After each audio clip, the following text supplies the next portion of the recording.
Mungu akubariki sana. Siku ya leo tunakwenda kuangalia unabii ambao ni wa ajabu sana, unabii ambao wengi wamejaribu kuupotosha ili kupoteza maana yake, kwa sababu unabii huu unafunua siri nyingi ambazo leo zinaendelea. Kwa hiyo walio wengi wamejaribu kuandika vitabu wakitafsiri unabii huu kinyume na jinsi ambavyo Biblia. Wa kwanza, tuanze pale mstari wa kwanza.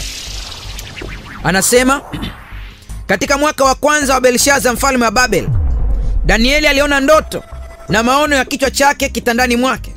Basi akaiandika ndoto, akatoa habari ya jumla ya mambo hayo. Danieli akanena akisema, naliona katika maono yangu wakati wa usiku, na tazama, hizo pepo 4 za mbinguni zilivuma kwa nguvu juu ya bahari kubwa. Ndipo wanyama wakubwa 4 wakatoka baharini, wote wa namna mbalimbali. Wa kwanza alikuwa kama simba, naye alikuwa na mabawa ya tai. Nikatazama, hata mabawa yake yakafutuka manyoya, akainuliwa katika nchi, akasimamisha juu kwa miguu miwili kama mwanadamu, naye akapewa moyo wa kibinadamu.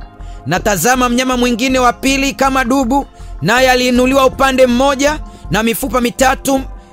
na mifupa mitatu ya mbavu ilikuwamo kinywani mwake, katikati ya meno yake. Wakamwambia mnyama huyo hivi, inuka ule nyama tele. Fungu la 6.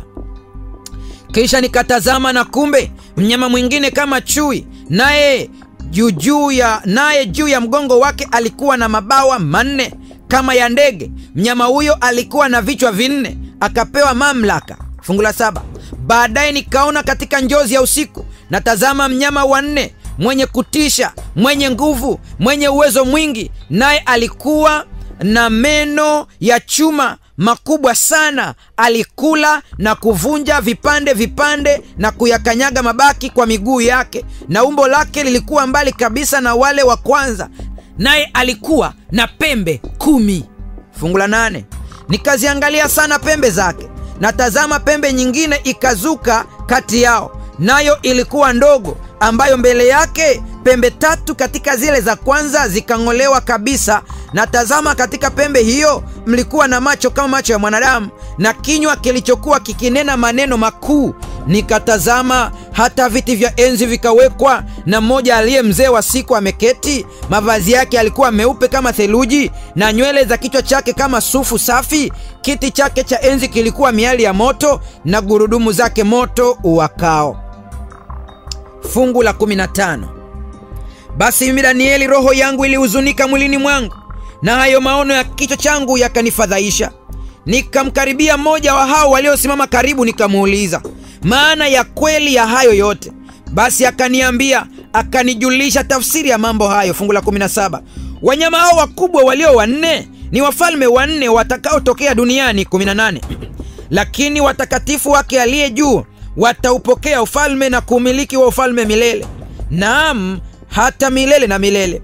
Kisha nalitaka kujua maana ya yule mnyama wa 4 aliyekuwa mbali na wenziwe wote, mwenye kutisha sana, ambaye meno yake yalikuwa ya chuma na makucha yake ya shaba, aliyekula na kuvunja vipande na kuyakanyaga mabaki kwa miguu yake, na habari za zile pembe 10 zilizokuwa kichwani mwake, na ile pembe nyingine iliyozuka, ambayo mbele yake zilianguka pembe 3, yani pembe ile yenye macho na kanwa lilonena makuu, ambayo kuonekana kwake kulikuwa hodari kuliko wenzake. Nikatazama, na pembe hiyo ilifanya vita na watakatifu ikawashinda. Hata akaja huyo mzee wa siku, nao watakatifu wake aliye juu wakapewa hukumu, na majira yakawadia watakatifu wa umiliki ufalme. Akanena hivi, huyo mnyama wa 4 atakuwa ni ufalme wa 4 juu ya dunia, utakao kuwa mbali na falme zile zote, nao utakula dunia yote na kuikanyaga na kuivunja vipande. Na habari ya zile pembe 10, katika ufalme huo wataondoka wafalme 10, na mwingine ataondoka baada ya hao, naye atakuwa mbali na hao wa kwanza, naye atawashusha wafalme 3, naye atanena maneno kinyume chake aliye juu, naye atawadhoofisha watakatifu wake aliye juu, naye ataazimu kubadili majira na sheria, nao watatiwa mikononi mwake kwa wakati na nyakati 2 na nusu wakati. Lakini hukumu itawekwa, nao watamwondolea mamlaka yake, kuyapoteza na kuyaangamiza hata milele, na ufalme wa mamlaka na ukuu wa ufalme chini ya mbingu zote watapewa watakatifu wake aliye juu. Ufalme wake ni ufalme wa milele, na wote wenye mamlaka watamtumikia na kumtii.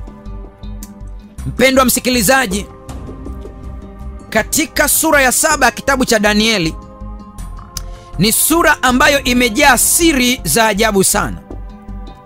Huwa wengi wanapogusa sehemu hii wanaanza kufikiria kwamba mambo haya huenda ni mambo yaliyopita. Lakini kumbuka vizuri, tulipoanza kuchambua Danieli sura ya 2 tuliona falme 4, lakini katika mfumo wa sanamu ambayo Danieli aliona. Lakini ukichunguza vizuri katika Danieli sura ya 7 utagundua kwamba ni kitu kile kile ambacho mfalme alikionyeshwa, Danieli akatafsiri, lakini katika sura ya 7 kinakuwa na upana mwingine zaidi kidogo. Hebu tuende vizuri ili uweze kuelewa hiki ambacho Biblia inakisema na jinsi ambavyo kinatokea katika dunia hii ya leo bila watu kuelewa na wengi wakiwa wanapuuza. Katika Danieli sura ya 7 ule mstari wa 2 na wa 3, Danieli anasema, naliona katika maono yangu wakati wa usiku, na tazama, hizo pepo 4 za mbingu zilivuma kwa nguvu juu ya bahari. Zilivuma juu ya bahari kubwa. Sikiliza, ndivyo anavyosema huyu. Ndipo wanyama wakubwa 4 wakatoka baharini, wote wa namna mbalimbali. Kumbuka nimesema, kama utakuwa umechunguza vizuri, utaona ya kwamba katika Danieli sura ya 2 kulikuwa na wafalme 4 ambayo kama uliangalia vizuri, kichwa kilikuwa ni dhahabu. Lakini kifua na mikono ilikuwa ni fedha. Alafu kiuno ilikuwa ni shaba. Alafu miguu ikawa ni miguu ya chuma, na nyayo zikawa ni chuma ambayo imegawanyika chuma na udongo. Sikiliza, twende vizuri. Ili uweze kuelewa unabii, unatakiwa usiwe na papara. Unatakiwa uchunguze Biblia inasema nini. Lazima uelewe ufunguo wa kiunabii. Hebu nikuambie ile, kwa wale ambao mnasoma ramani, wakati unaposoma ramani yoyote, katika ramani kunakuwa na kitu kinaitwa ufunguo au maelezo, ambayo unaelekezwa kwamba ukiona alama hii inamaanisha hivi, ukiona alama hii inamaanisha hivi. Sasa hebu tuanze hatua kwa hatua kufungua zile alama ambazo katika Danieli sura ya 7 hazikufunguliwa. Mfano, alama ile ya kusema tu wanyama ilifunuliwa katika mstari wa 17 kwamba ni falme. Zile pembe ni wafalme watakaoibuka. Lakini sasa bahari ni nini? Alafu upepo ni nini? Hebu tuanze na bahari. Katika Ufunuo sura ile ya 17 na mstari wa 15, Biblia inasema hivi: kisha akaniambia, yale maji ulioyaona hapo aketipo yule kahaba ni jamaa na makutano na mataifa na lugha. Kumbe maji yanamaanisha watu. Kwa hiyo hizi falme zinaibuka kutoka kwa watu wengi. Kwa hiyo kwenye unabii unapoona bahari, mara nyingi inamaanisha watu wengi. Twende vizuri. Utaniuliza, sasa kama ni hivyo, upepo nao unamaanisha nini? Maana huyu bwana aliona pepo 4 za dunia zikivuma juu ya bahari, zikivuma juu ya watu. Twende kwenye kitabu cha Yeremia sura ya 49 mstari wa 36 na wa 37 ili tuone kile ambacho nabii Yeremia naye anatafsiri kwamba upepo maana yake ni nini. Yeremia 49 mstari wa 36 na wa 37 anasema, na juu ya Elamu nitazileta pepo 4 toka pembe 4 za mbinguni, nami nitawatawanya hata pepo 4 zote, wala hapana taifa ambalo hawatalifikiria watu wa Elamu waliofukuzwa. 37, nami nitawafadhaisha watu wa Elamu mbele ya adui zao na mbele ya hao wanao watafuta roho zao, nami nitawaletea mabaya, naam, hasira yangu kali, asema Bwana, nami nitautuma upanga uwafuatie hata nitakapowaangamiza. Kwa hiyo kumbe, unaposoma Biblia, unabii unaposema upepo, unabii unamaanisha vita.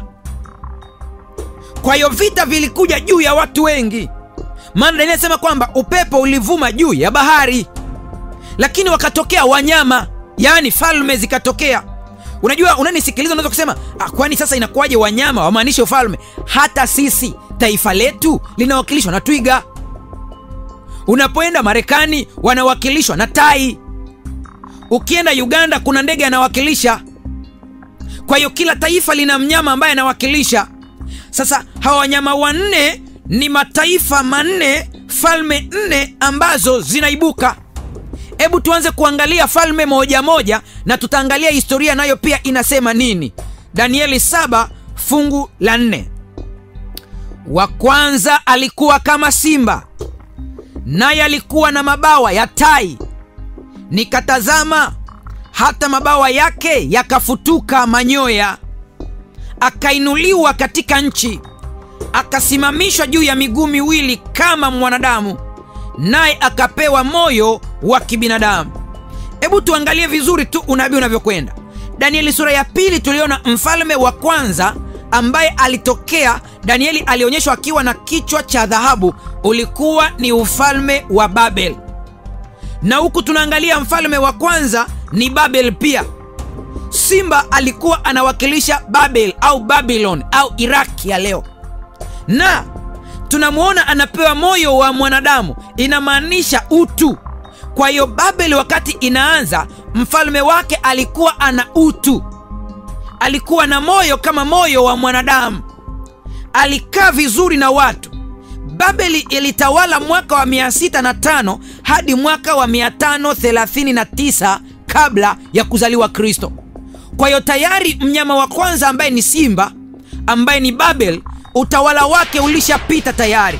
Lakini anafuatiwa na wa pili ambaye alionekana kuwa ni dubu.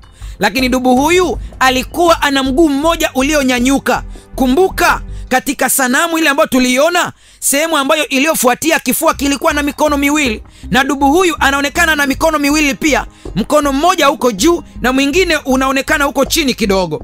Hii ni ishara ya Wamedi na Waajemi ambao wanakuja kutawala. Waajemi ni akina nani? Ni Irani ya leo. Na kwa nini inaonekana mmoja una nguvu na mwingine unaonekana umepanda kidogo? Ni kwamba Wamedi na Waajemi hawakuwa sawa katika nguvu. Nguvu zao zilikuwa zinatofautiana. Ndio maana katika ile sanamu pia ambayo Danieli alionyeshwa ili amtafsirie mfalme kwenye sura ya 2 ya Danieli, mikono ilikuwa miwili, mkono wa kushoto na wa kulia, nguvu zake hazifanani.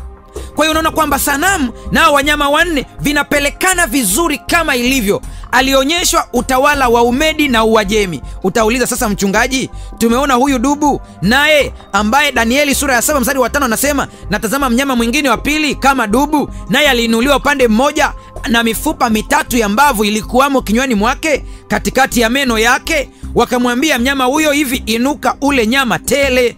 Utajiuliza, sawa, nimeelewa ile miguu miwili ya dubu, na nimeelewa kwamba kweli dubu huyu alikuwa ni Umedi na Uajemi ambao umetawala mwaka wa 539 hadi mwaka wa 331 kabla ya kuzaliwa Kristo. Sasa utajiuliza, je, zile mbavu tatu mdomoni ilikuwa ni nini? Mbavu tatu mdomoni ni kwamba Umedi na Uajemi pamoja na kwamba ulitawala dunia, lakini walishika maeneo matatu muhimu, nayo ilikuwa ni miji inaitwa, mataifa ambayo yanaitwa Lydia, na taifa la pili Misri, na taifa la tatu Libya ya leo. Kwa zile mbavu tatu ilikuwa ni haya mataifa ambayo walikuwa wanayatawala vizuri, wameyashikilia. Lakini twende tuangalie, tumeshaelewa kwamba mnyama wa pili ambaye alikuwa ni dubu, kumbe alikuwa ni utawala wa Umedi na Uajemi. Na tumeona katika sanamu ile ya Danieli sura ya 2, kumbe alikuwa ni kile kifua ambacho kilikuwa ni fedha. Sasa twende tuangalie tena mnyama mwingine ambaye anaonekana. Fungu la 6 Danieli sura ya 7. Kisha nikatazama, na kumbe mnyama mwingine kama chui, naye juu ya mgongo wake alikuwa na mabawa manne kama ya ndege. Mnyama huyo alikuwa na vichwa vinne, akapewa mamlaka. Twende vizuri.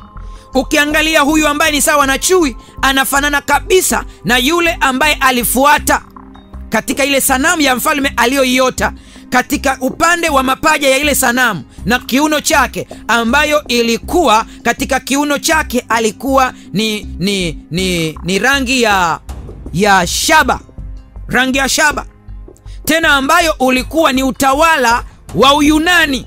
Sasa kwenye wanyama wanne anaonekana ni chui, tena ana vichwa vinne. Hivi umewahi kuona chui mwenye vichwa vinne? Ndiyo, ni katika maono haya. Huu ni Ugiriki, ni utawala wa Kiyunani ambao ulitawala mwaka wa 331 hadi mwaka wa 168 kabla ya kuzaliwa Kristo. Utawala huu ulikuwa na nguvu sana. Pamoja na kwamba watu wengi waliachana na utawala huu hasa Ulaya, lakini Uyunani uliacha tamaduni zake mpaka leo zimeshika Ulaya. Hebu nikupe mfano tu, niache Ulaya, nianze na Mashariki ya Kati kwanza.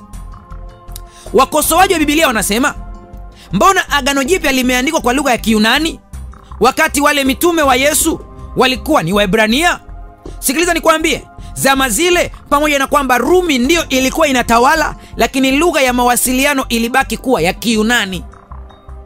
Sawa na leo hii tunapokwenda Kenya, tunapokwenda Uganda, tunapokwenda Zambia, tunapokwenda Nigeria, tukienda hata upande wa Ghana, sisi wote ni wa Afrika. Lakini unafikiri kwamba tukikutanika hizi nchi za Afrika Mashariki na Kati na Afrika Magharibi tutaongea lugha gani? Moja kwa moja ni Kiingereza. Kwa nini? Kwa pamoja na kwamba Mwingereza ameondoka, lakini ametuachia utamaduni wake. Kwa hiyo Wagiriki nao waliacha utamaduni wa lugha kwa baadhi ya mataifa mengi sana. Lakini utashangaa kujua kwamba hadi leo hii Wagiriki hawa wameacha tamaduni wao kwa mataifa mengi, na hata sisi baadhi kuna mambo ambayo tunayafanya bila kuyajua, na hata yakifanyika tena kwa Wagiriki ambao mambo hayo yalikuwa ni ibada kwa miungu yao, imebakia leo watu wanafanya bila kujua kwamba wanafanya vitu vya miungu ya Kigiriki. Hebu nikupe mfano. Wote tunajua habari ya Olympic, michezo ya Olimpiki. Michezo ya Olimpiki ni utukufu kwa mungu wa Kigiriki ambaye alikuwa anaitwa Olympus, na kuna msitu wa Olympus alikuwa anapatikana huyu mungu. Ndio maana mpaka leo michezo ya Olimpiki ambayo Wagiriki walikuwa wanaifanya tangu zamani imetawala dunia nzima, ni kwa ajili ya kuendeleza kutukuza miungu ya Kigiriki bila kujua. Mnaelewa wazi kabisa leo tuna michezo ya ngumi. Hata michezo hii pia nayo ni kwa ajili ya kutukuza ile miungu yao. Imewekwa. Wagiriki walitawala dunia, wakashawishi maelfu ya watu kufuata mila na desturi zao bila kuelewa. Alexander Mkuu ndiye aliyekuwa mtawala wa Wagiriki wakati ule. Kwa bahati mbaya alikufa akiwa kijana mdogo tu wa miaka 30 hivi au 30 na kitu. Alikuwa mdogo sana. Alikufa kwa sababu ya ulevi. Lakini alikuwa ni mwenye nguvu mno. Alitawala maeneo mengi sana. Lakini alipokufa huyu ndipo walikuja kutawala majemedari wanne. Majemedari wanne ndio walishikilia baada ya Alexander kufa, ambayo ni sawasawa na unabii ulivyoonyesha kwamba yule mnyama anayefanana na chui alikuwa na vichwa vinne. Ndugu yangu, napenda nikwambie kwamba Biblia hata siku moja haikosei. Mungu anapotabiri jambo lake linaenda kama lilivyo, na jinsi lilivyotabiriwa lilitokea. Lakini najua kwamba hamu yako kubwa sana, unataka ujue huyu mnyama ambaye ni wa ajabu, wa kutisha, ambaye hata nabii mwenyewe ameshindwa kumweleza. Hawa wengine amewaeleza, akasema nilimuona kama simba, nilimuona mwingine kama dubu, nikamwona mwingine kama chui, lakini wanne anasema huyu ni wa kutisha sana. Sikiliza mstari wa 7 katika Danieli sura ya 7. Anasema, baadaye nikaona katika njozi ya usiku, na tazama mnyama wanne, mwenye kutisha, mwenye nguvu, mwenye uwezo mwingi. Sikiliza sifa zake. Sifa ya kwanza, yeye ni wa mwisho, yani wanne katika wale. Sifa ya pili, anatisha. Sifa ya tatu, ana nguvu. Sifa ya nne, ana uwezo mwingi. Hey. Tena anasema huyu ni wa kutisha. Sikiliza Biblia inavyosema. Anasema huyu naye alikuwa na meno ya chuma makubwa sana. Alikula na kuvunja vipande vipande na kuyakanyaga mabaki kwa miguu yake. Na umbo lake lilikuwa mbali kabisa na wale wa kwanza, naye alikuwa na pembe 10. Hebu tuende vizuri. Kama umefuatilia vizuri sura ya 2 ya Danieli kuhusu ile sanamu ambayo ilikuwa imejaa aina fulani ya madini tofauti tofauti, tuliona kabisa utawala wa 4 katika ile sanamu ulikuwa ni utawala ambao ulikuwa wa chuma. Na tukaona unabii ulituonyesha kabisa utawala wa chuma huu ulikuwa ni utawala wa Kirumi. Ndiyo maana hata katika sura ya 7 ya Danieli unakuta huyu mnyama wa mwisho anakuwa na meno ya chuma. sawasawa na katika sura ya 2 ya Danieli, ambapo ile sanamu miguu yake ya chuma, utawala wa Rumi. Kwa hiyo tunapewa sasa utawala wa Kirumi kwa upana wake zaidi. Sikiliza, utawala wa Rumi huu ulitawala mwaka wa 168 mara baada ya kuanguka utawala wa Kiyunani. Ulienda mpaka mwaka wa 476 baada ya Kristo. Na kama umefuatilia vizuri tangu mwanzo, nimekuwa nikirudia kauli hii ya kwamba hata Yesu mwenyewe alizaliwa wakati wa utawala wa Kirumi. Ndio ambao walikuwa wanashikilia wakati ule. Walikuwa na nguvu, walikuwa na uwezo, walikuwa na nguvu za ajabu, kama vile Biblia ilivyosema kwamba ana uwezo wa ajabu, lakini ana sura tofauti, anatisha. Sikiliza fungu la 24 katika Danieli sura ya 7, anasema, na habari za zile pembe 10, katika ufalme huo wataondoka wafalme 10. Sikiliza, hebu tuangalie kwamba kweli Rumi ilipotawala, je, kulikuwa na wafalme 10? Ndiyo, walikuwepo wafalme 10 baada ya pale, na mimi nitakutajia majina yao wote, na kwamba leo hii tunawaita nani. Nakumbuka katika ile sanamu yetu ambayo tuliiona ya Danieli sura ya 2, ambayo ni katika ile miguu yake pia vidole vilikuwa ni 10. Na tunapoangalia huyu mnyama wa 4 ambaye ni Rumi, ana pembe 10. Wa kwanza kabisa walikuwa wanaitwa Alamani. Alamani ambao ulikuwa ni ufalme uliokuwepo wakati ule. Hawa leo hii tunawaita Wajerumani. Alafu kulikuwa na wengine ambao wanaitwa Burgundian. Hawa ndio leo tunaowaita wa Swiss. Alafu kulikuwa na wengine watatu wanaitwa Franks, ndio leo tunawaita wa Faransa. Kulikuwa na 4 ambao walikuwa wanaitwa Lombards. Hawa ndio leo tunawaita Wataliano. Kulikuwa na wengine ambao ni Saxons, ndio ambao tunawaita leo Waingereza. Kulikuwa na wengine wanaitwa Suevi, ndio Wareno tunaowaona leo. Kuna wengine waliitwa Visigoths, ndio tunaowaita leo wa Hispania. Utasema, lakini mchungaji umetaja 1, 2, 3, 4, 5, 6, 7. Watatu wako wapi? Maana ndiko limesema wako 10. Sikiliza, kulikuwa na Herul, kulikuwa na Vandals, kulikuwa na Ostrogoths. Hawa hawapo tena duniani. Kama unavyoelewa, ile pembe ambayo iliibuka iling'oa falme 3. Biblia ndivyo ilivyosema. Kwa hiyo utawala huu ulikuwa na watawala hawa ambao wafalme 10 ambao tuliwaona. Sasa twende vizuri sana. Hebu twende sambamba sasa. Tumeona hizi pembe nyingine zote sasa. Twende vizuri. Kuna pembe ya ajabu ambayo ilionekana pale. Katika mstari wa 8 wa Danieli sura 7 nasema, nikaziangalia sana pembe zake, na tazama pembe nyingine ikazuka kati yao, nayo ilikuwa ndogo, ambayo mbele yake pembe 3 katika zile za kwanza zikang'olewa kabisa. Kwa hiyo kuna pembe ambayo iliibuka ndogo. Anasema, natazama katika pembe hiyo mlikuwa na macho kama macho ya mwanadamu, na kinywa kilichokuwa kikinena maneno makuu. Naye atakuwa mbali na hao wa kwanza, naye atawashusha wafalme 3. Sasa mara baada ya wengine wote kuanguka, ni utawala gani ambao ulishikilia Rumi? Baada ya wale wafalme wote kuondoka, sasa tuangalie, kuna pembe ndogo ambayo inaonekana imeibuka hapa, ambayo ina macho, ina kinywa, na inaanza kufanya vita, inapambana na aliye juu ambaye ni Mungu. Sikiliza, tuangalie sifa zake. Sifa za hii pembe ndogo: 1, iliinuka kati ya pembe 10, yani ilitoka katika utawala wa Kirumi. Namba 2, iliinukia baada ya pembe 10, baada ya Urumi kusambaratika, ndipo inaibuka hii. Namba 3, tofauti na pembe 10, sio tu ina nguvu za kisiasa, bali ina nguvu za kidini. Maana unakuta kwamba anasema huyu akapambana na watakatifu, akapambana na aliye juu. Kwa hiyo ili uweze kumfahamu kwamba ni nani anayeongelewa, anakuwa na sifa 2 kubwa. 1 ni za kisiasa, lakini pia huyu mtawala atakuwa pia ni mtawala wa kidini. Namba 4, ilipindua falme 3, ina uwezo pia wa kivita. Namba 5, ina macho kama mwanadamu, ishara ya kipaji cha hekima au akili. Kwa hiyo huyu mfalme ambaye tutamuona akiwa ameshikilia dini na serikali, pia atakuwa na kipaji cha hekima na akili. Hebu tumchunguze ni nani. Nami naanza kuchukua vitabu sasa.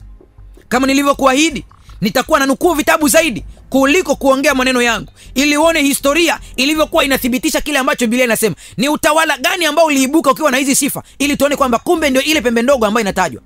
Na nukuu kitabu kinaitwa The Monumental History of Christianity, ukurasa wa 42 na wa 43. Nina nukuu: kutoka katika masalio ya ufalme wa Kirumi, taratibu kulitokea namna nyingine ya mataifa ambayo yalimwangalia askofu wa Rumi kama kiungo chao kikuu. Sikiliza. Kwa hiyo kulitokea nafsi ambayo sio tu mpya, lakini ilikuwa tofauti na ile ya awali. Huyu anaandika kana kwamba alisoma sehemu hii. Kumbe palitokea mtawala ambaye alikuwa ni askofu wa kidini, lakini wakati huo tena akiwa anashikilia madaraka ya kiserikali, na mataifa mengine yalianza kumheshimu. Huyu naye alitokea pale pale Rumi. Fungu la 25 mstari wa sura ya 7 ya kitabu cha Danieli, tuangalie sifa tena za huyu mtawala ambaye ni wa kidini tena ni wa kiserikali. Anasema, naye atanena maneno kinyume chake aliye juu, yaani Mungu, naye atawadhoofisha watakatifu wake aliye juu. Atapambana na watu wanaoamini, naye ataazimu kubadili majira na sheria. Sasa utasema, huyu askofu, je, katika serikali yake aliyokuwa anaongoza na dini alifanya haya? Twende vizuri. Anasema, nao watatiwa mikononi mwake kwa wakati na nyakati 2.5 wakati. Sikiliza. Sifa mojawapo ni kwamba utawala huu utaazimu kubadili majira na sheria. Je, huyu askofu alifanya hivyo? Nataka nikuambie kitu. Kabla ya kwenda hivyo, hebu tusome kitabu cha Matendo sura ya 20 mstari wa 28 na 29 na 30. Tuone jinsi ambavyo hata mitume waliona wakatabiri hivi. Anasema, jitunzeni nafsi zenu na lile kundi lote nalo, ambalo Roho Mtakatifu amewaweka ninyi kuwa waangalizi ndani yake, mpate kulilisha kanisa lake Mungu alilolinunua kwa damu yake mwenyewe. Najua mimi ya kuwa baada ya kuondoka kwangu, mbwa mwitu wakali wataingia kwenu, wasilihurumie kundi. Tena katika ninyi wenyewe watainuka watu wakisema mapotovu, wawavute hao wanafunzi wawaandame wao. Sikiliza nikwambie, mara baada ya hizi falme 10 kuanguka, palikuja utawala mwingine ambao tumeona historia inaonyesha wazi kabisa ulikuwa ni wa kidini pamoja na kisiasa, na ulikuwa ni utawala wa askofu wa Rumi. Sikiliza, ni nukuu kitabu cha historia kingine, kitabu cha historia kinachoitwa Ancient Church, ukurasa wa 6 na ukurasa wa 7. Nina nukuu: katika kipindi cha kati ya siku za mitume na kubatizwa kwa Konstantino, mila na desturi ambazo Paulo au Petro walikuwa hawajawahi kuzisikia ziliingizwa kimya kimya na kuanza kutumika, na ikadaiwa kuwa ngazi za kidini. Sikiliza, kitabu hiki kinaeleza jambo hili kwamba katikati ya mitume na kubatizwa kwa mfalme Konstantino wa Rumi, maana mara baada ya Konstantino kubatizwa akajidai ni Mkristo, alipokufa ndipo utawala wa kidini wa kiaskofu ndio ukaanza kushika na serikali. Kuna mila ambazo ziliingizwa taratibu zilizotoka kwenye upagani zikaingizwa katika Ukristo, sawasawa na unabii ulivyotabiri ukasema, hii pembe ndogo ambayo tumeiona ni utawala wa kidini na kiserikali ambao ulikuwa unashikwa na askofu wa Rumi. Biblia inasema katika Danieli 7:25, ataazimu kubadili majira na sheria. Na ni kweli ndivyo utawala huu ulivyofanya. Taratibu ukaanza kubadili mambo yaliyowekwa, na sheria ikaanza kubadilishwa, sheria ya Mungu, na ndiyo siku ya ibada kwa mara ya kwanza ikaanza kubadilishwa. Nami nina nukuu James Cardinal Gibbons kwenye kitabu chake ambacho anakiita Imani za Baba Zetu, ukurasa wa 89. Anasema, na huyo alikuwa ni kardinali kabisa, anasema, unaweza kusoma Biblia kutoka mwanzo mpaka Ufunuo na hutapata mstari hata mmoja unaoadhimisha kutakaswa kwa Jumapili. Anayeongea huyu ni kardinali, na yeye anakiri kabisa. Anasema unaweza kusoma Biblia kutoka mwanzo mpaka Ufunuo na hutapata mstari hata mmoja unaoidhinisha kutakaswa kwa Jumapili. Unajua, nataka nikueleze hili.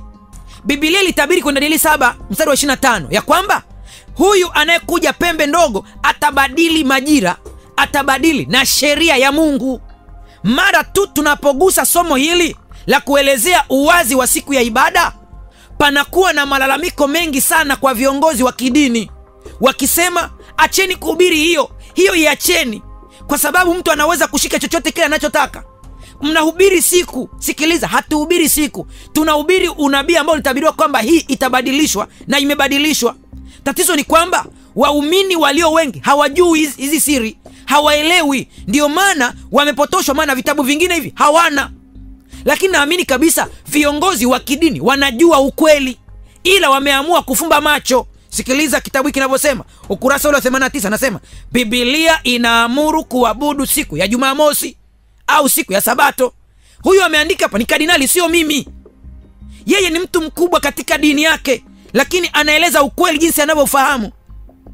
Ndio maana nikasema viongozi wanajua, lakini ambao ninawahurumia ni watu wa chini ambao hawasomi vitabu hivi, hawaelewi.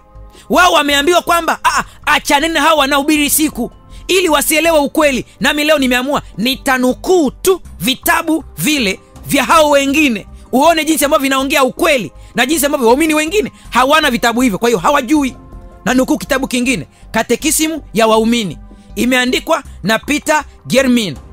Hii ni ya mwaka 1977. Nina nukuu ukurasa wa 50.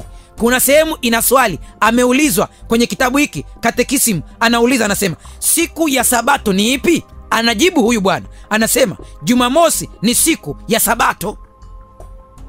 Sikiliza, anaulizwa swali kwenye katekisimu hiyo. Sio kitabu kimeandikwa na Msabato, la, hiki ni katekisimu. Hii ipo kwenye library, utatafuta utaiona. Swali lingine akaulizwa, kwa nini tunaabudu Jumapili badala ya Jumamosi?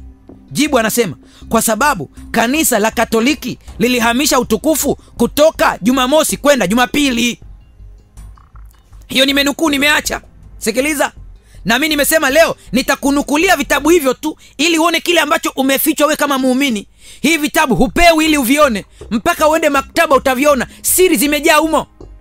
Ndio maana Martin Luther alipoona mambo haya aliamua kabisa kuwaeleza wengine. Sikiliza, na nukuu kitabu kingine tena. Hii ni Catholic Encyclopedia, kitabu cha 4, ukurasa wa 153. Nina nukuu, kanisa baada ya kubadilisha siku ya kupumzika kutoka Sabato ya Kiyahudi au siku ya saba ya juma kwenda siku ya kwanza, wakafanya amri ya 3 kuonyesha Jumapili itunzwe na iwe siku takatifu kama siku ya Bwana. Mwisho wa kunukuu.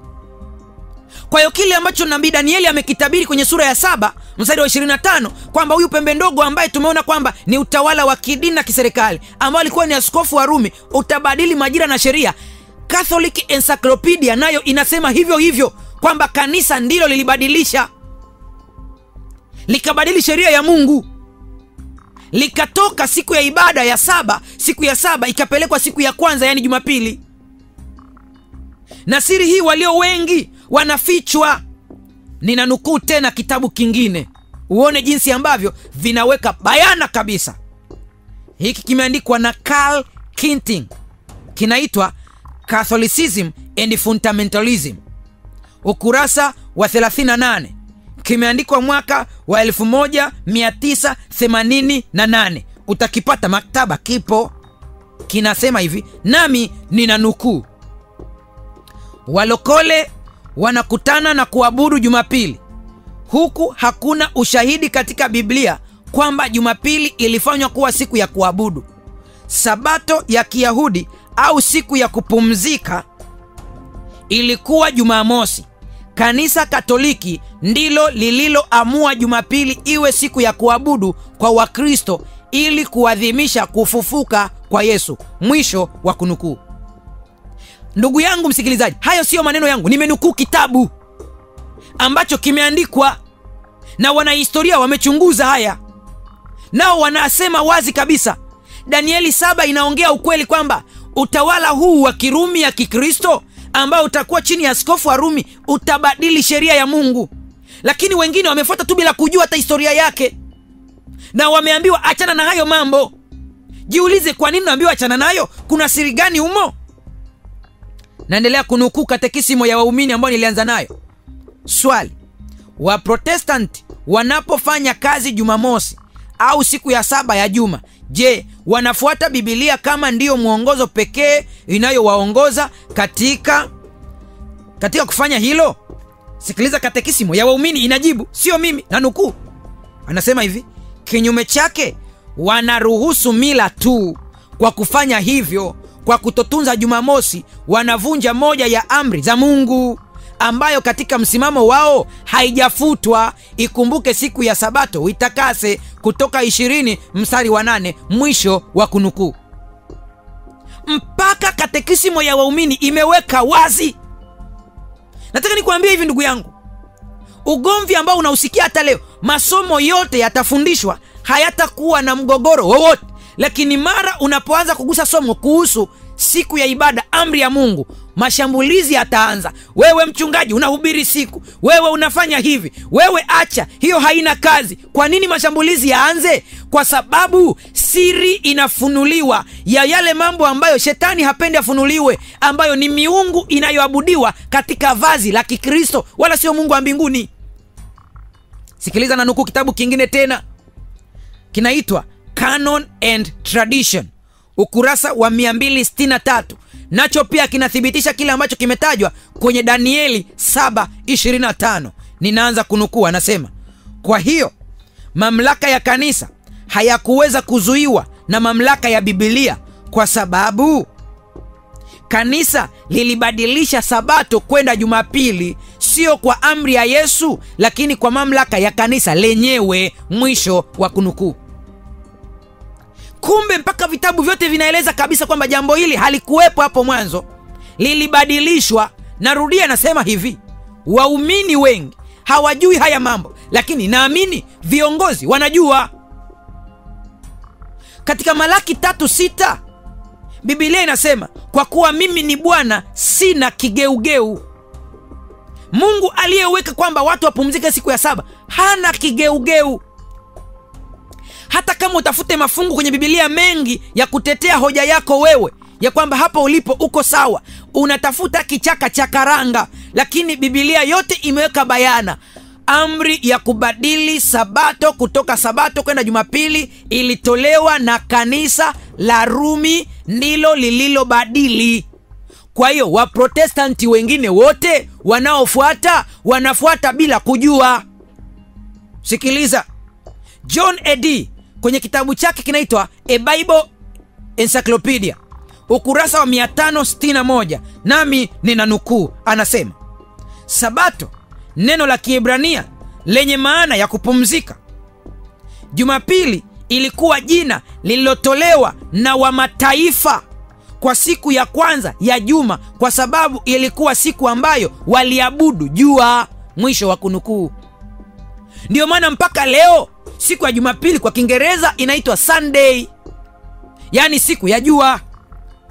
Kwa hiyo wapagani walikuwa wanaabudu jua na ikaingizwa taratibu kwenye Ukristo. Ndio maana hata Biblia imeweka bayana hiyo, na vitabu vimeweka bayana, mpaka Korani imeweka bayana, Suratul Bakara aya 65. Tena katika tafsiri imeweka bayana kabisa siku ya Jumamosi. Vitu viko wazi, lakini nashindwa kuelewa kwa nini akili hazielewi.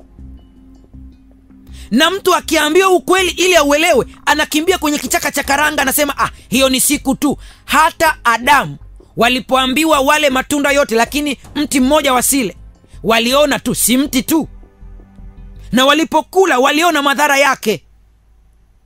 Na Mungu anapoagiza usiweke dharau za kibinadamu, ukasema kwani si siku tu, sinaweza nikachagua yoyote. Mungu aliyechagua huwezi kumbishia. Maelfu ya watu wameingizwa huko bila kujua. Utasema, mchungaji, ni kweli, nimeona na nimeamini ya kwamba utawala wa Rumi ya Kikristo ulibadili sheria ya Mungu. Je, kuhusu kuwatesa watakatifu?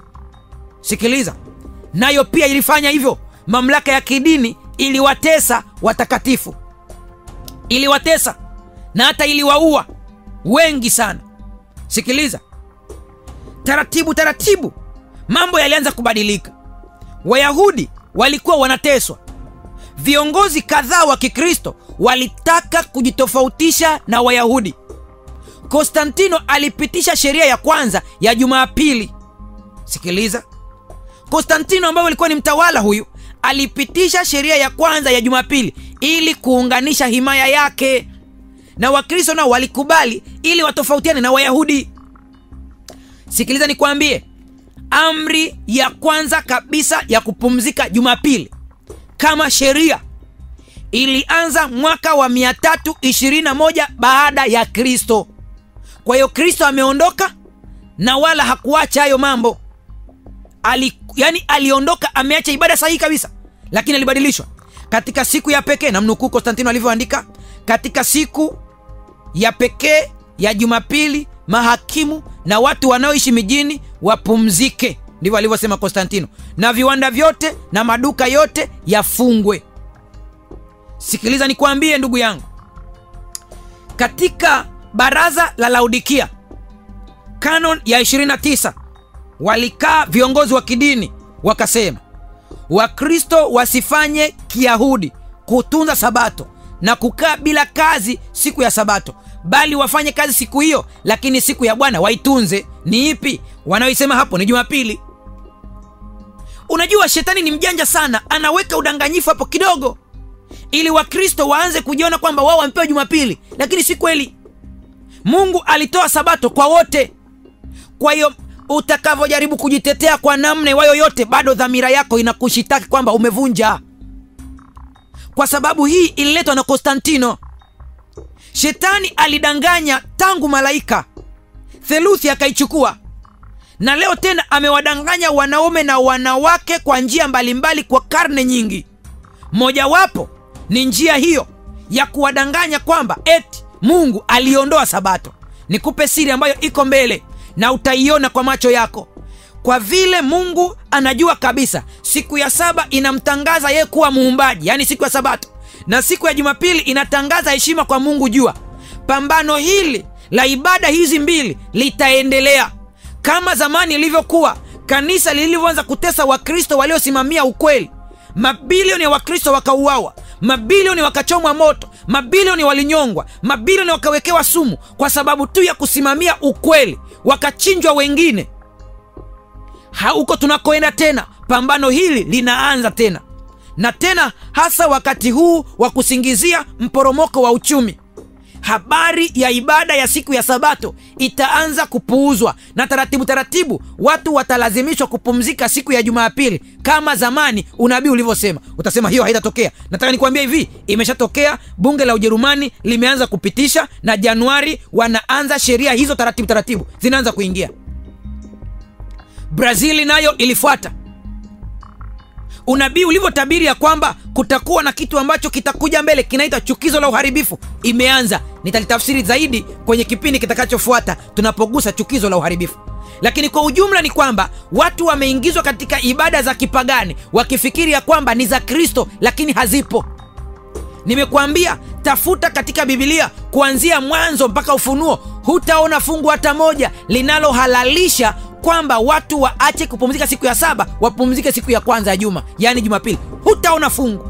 Na kama halipo, limetoka wapi basi jambo hili? Historia imeweka bayana, lilitoka kwa askofu wa Rumi wakisaidiana na Konstantino. Mwaka ule tumeuona walipoingiza mambo hayo. Watu wakaingiza upagani mwingine ambao unakuja hivi karibuni.